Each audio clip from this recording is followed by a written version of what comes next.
بسم اللہ الرحمن الرحیم۔ السلام علیکم ورحمۃ اللہ وبرکاتہ۔ معزز شائقین و شائقات سچا پیغام، پچھلی مجلس میں آپ سے ایک سوال کیا گیا تھا کہ آپ کے اندر پیارے نبی حضرت محمد الرسول اللہ صلی اللہ علیہ وسلم سے کس قدر محبت ہے، اور اسی محبت کی بنیاد پر آپ اتباع سنت کا کتنا جذبہ اپنے اندر رکھتے ہیں، اس کا جواب دیں۔ ماشاء اللہ ہمارے بہت سے ناظرین کرام نے اس سوال کا صحیح جواب دیا ہے۔ اللہ تعالی ہم سب کو حضرت نبی کریم صلی اللہ علیہ وسلم سے بے پناہ محبت عطا فرمائے اور کامل اتباع سنت کا جذبہ اور عمل کی توفیق بھی مرحمت فرمائے۔ معزز ناظرین اعظام، اس وقت جس سنت کی طرف توجہ دلانا ہے، اس سے پہلے ہمیں یہ بات سمجھ لینی چاہیے کہ اصل چیز اللہ تعالیٰ اور پیغمبر اسلام علیہ الصلاۃ والسلام کی اطاعت و اتباع ہے۔ اتباع سنت ہی در حقیقت اللہ کی اطاعت ہے، اسی راستے سے اللہ کی رضا حاصل ہوتی ہے۔ آیت کریمہ قل ان کنتم تحبون اللہ فاتبعونی یحببکم اللہ ویغفر لکم ذنوبکم کا خلاصہ بھی یہی ہے۔ اسی حکم الہی کا تقاضا ہے کہ ہم 24 گھنٹوں میں مختلف موقعوں سے تعلق رکھنے والی ہر سنت پر عمل کریں، صبح شام کیے جانے والے ہر عمل میں حضرت صلی اللہ علیہ وسلم کی سنت تلاش کریں اور اس پر عمل کریں۔ جب ہم صحابہ کرام اور اولیاء کرام کے حالات پڑھ کر دیکھتے ہیں تو ہمیں ان کے حالات میں یہ بات ملتی ہے کہ وہ حضرت نبی کریم صلی اللہ علیہ وسلم کے ان کاموں کو بھی اختیار کرتے تھے جو آپ سنت کے طور پر نہیں بلکہ اپنی عادت اور اپنی ضرورت کے طور پر کرتے تھے۔ یہ ان کی حب نبی کی دلیل تھی۔ مگر ادھر دیکھا جاتا ہے کہ جہالت کی وجہ سے، علم نہ ہونے کی وجہ سے، یا بچپن سے چلے ہوئے معمول کی وجہ سے کئی معاملات میں ہم سنتوں کو چھوڑ کر سماج و رواج کے پیچھے بھاگتے ہیں۔ انہی چیزوں میں سے ایک چیز یہ ہے کہ عیدین کی نمازیں عیدگاہ میں ادا کرنے کی بجائے اپنے شہر کی اور اپنے محلے کی مسجدوں میں ہم ادا کر لیتے ہیں۔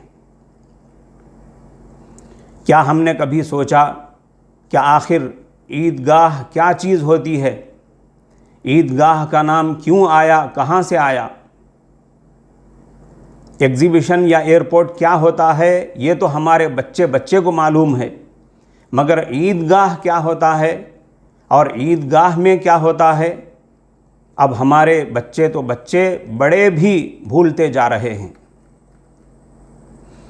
مسجد نبوی کا درجہ کیا ہے اور مسجد نبوی میں نماز ادا کرنے کا ثواب کیا ہے، سب کو معلوم ہے۔ حضرت نبی کریم صلی اللہ علیہ وسلم نے فرمایا کہ میری مسجد میں یعنی مسجد نبوی میں ایک نماز کعبے کے سوا دوسری مسجدوں میں 1000 نمازوں سے بہتر ہے۔ بے شک میں سب نبیوں میں آخری نبی ہوں اور میری مسجد سب مسجدوں میں آخری مسجد ہے۔ یہ بخاری اور مسلم کی روایت ہے۔ دوسری روایت میں 50,000 نمازوں کا ثواب بھی لکھا ہے۔ ایک دوسری روایت میں ہے، جو شخص میری اس مسجد میں نیکی کرنے یا علم سیکھنے یا علم سکھانے کی غرض سے آئے تو اس کا مرتبہ اللہ کی بارگاہ میں جہاد کرنے والے کے مرتبے کے برابر ہوگا۔ ایک تیسری روایت میں ہے، سرکار دو عالم صلی اللہ علیہ وسلم نے فرمایا، جو شخص میری مسجد میں 40 نمازیں اس طرح پڑھے کہ کوئی نماز اس کی فوت نہ ہو، تو اللہ تعالیٰ اس کے واسطے دوزخ، عذاب اور نفاق سے نجات لکھ دے گا۔ ایک اور روایت میں ہے، حضرت نبی کریم صلی اللہ علیہ وسلم فرماتے ہیں، جو شخص وضو کر کے میری مسجد میں یعنی مسجد نبوی میں نماز پڑھنے کے ارادے سے نکلا اور اس میں نماز پڑھی تو اس کی ایک نماز ایک حج کے برابر ہے۔ مسجد نبوی کی اتنی ساری فضیلتوں کے باوجود آخر کوئی تو بات ہے کہ حضرت صلی اللہ علیہ وسلم عیدین کے لیے صحابہ کو لے کر باہر جایا کرتے تھے اور عید کی نمازیں شہر سے باہر لے جا کر پڑھاتے تھے۔ کیا اس پر ہمیں غور کرنے کی ضرورت نہیں ہے؟ غور کر کے اس کے مطابق عمل کرنے کی ضرورت نہیں ہے؟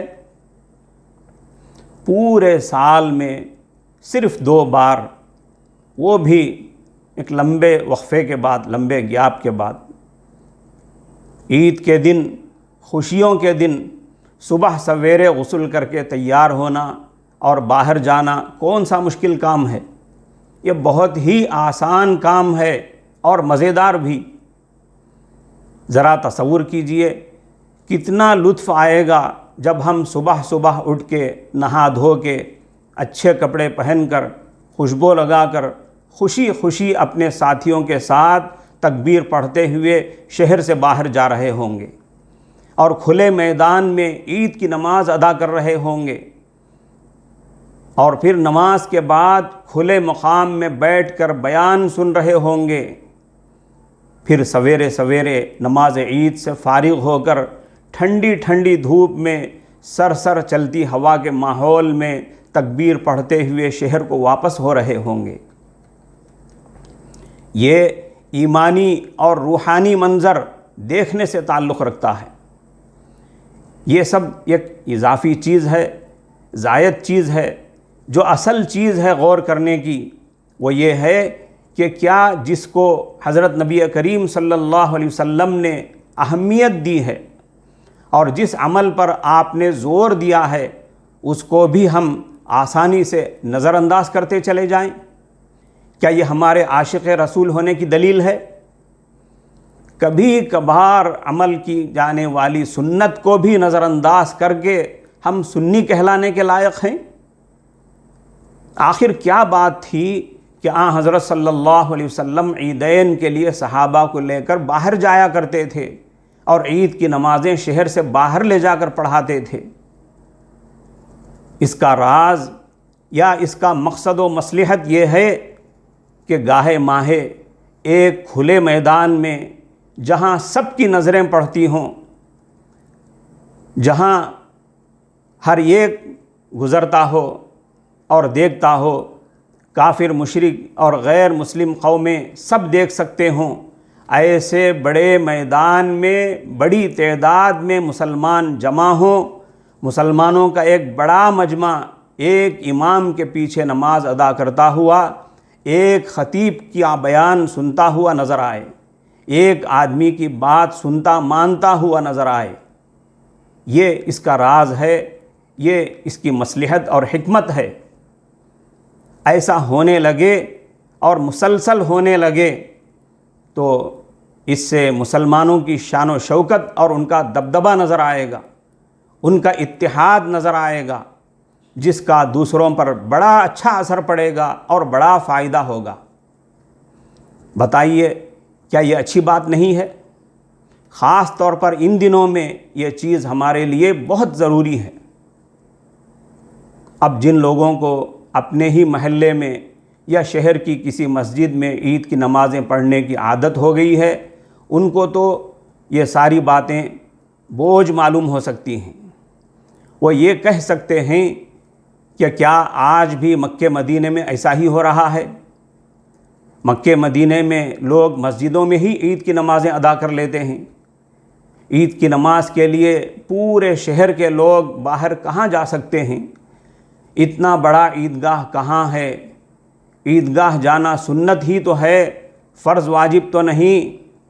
ایسی بہت ساری باتیں کی جائیں گی، مگر ان سب باتوں سے قطع نظر بس ہمیں یہ دیکھنا ہے کہ ہمارے پیارے پیغمبر و رہبر حضرت رسول پاک صلی اللہ علیہ وسلم کا معمول کیا تھا، اور صحابہ کے دور کے مکے مدینے کا ماحول کیا تھا، بس وہی ہمارے لیے نمونہ اور ماڈل ہے۔ ہماری دونوں جہاں کی کامیابی اسی میں ہے کہ ہم اپنی طاقت بھر سنتوں کو اپنائیں۔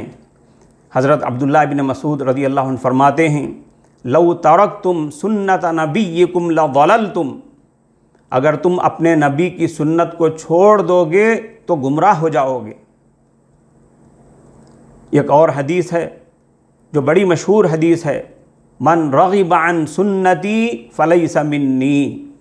حضرت صلی اللہ علیہ وسلم فرماتے ہیں، جو میری سنت سے اعراض کیا، جو میری سنت پر عمل کرنے سے کنارہ کشی اختیار کیا، وہ مجھ سے نہیں، میرے ساتھ اس کا کوئی تعلق نہیں ہے۔ کیا ہمیں یہ حدیثیں کافی نہیں ہیں؟ اب بتائیے، صحت مند ہونے کے باوجود ہر سال ہر عید کی نماز حضرت صلی اللہ علیہ وسلم کے عمل اور معمول کے خلاف اپنے ہی محلے میں اور اپنے ہی شہر کی مسجدوں میں پڑھتے چلے جانا، کیا سنت نبی سے کنارہ کشی اور سنت نبی سے اعراض کرنا نہیں ہوا؟ کیا خاص طور پر خواص کہلانے والوں کا، امت کو اتباع سنت کی اہمیت بتلانے والوں کا اور سنتوں کی ترغیب دلانے والوں کا یہ فرض نہیں بنتا ہے کہ اپنے مقتدیوں، اپنے معتقدوں اور اپنے احباب کو اس کی طرف توجہ دلائیں اور انہیں عیدین کی نمازوں کے لیے باہر لے جائیں؟ ہم امید کرتے ہیں کہ ہمارے عوام و خواص سبھی حضرات اپنا معمول بدلیں گے اور عید کی نمازیں باہر پڑھنے کا معمول بنا کر سنت کی کامل اتباع کرتے ہوئے اس سنت سے دین کا جو اصل مقصد و منشا ہے اس کو پورا کریں گے۔ اللہ آپ تمام حضرات کو خوب خوب جزائے خیر عطا فرمائے۔ السلام علیکم ورحمۃ اللہ وبرکاتہ۔